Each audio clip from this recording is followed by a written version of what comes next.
咱世间的女性，唔通侥心爱虚荣。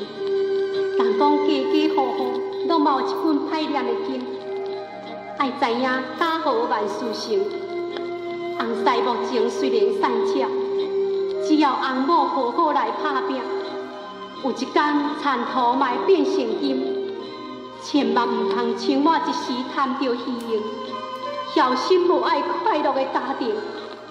才会受人欺骗贿赂，来这个三角窗啊，伫看青红灯，这拢是侥幸做人的报应啦。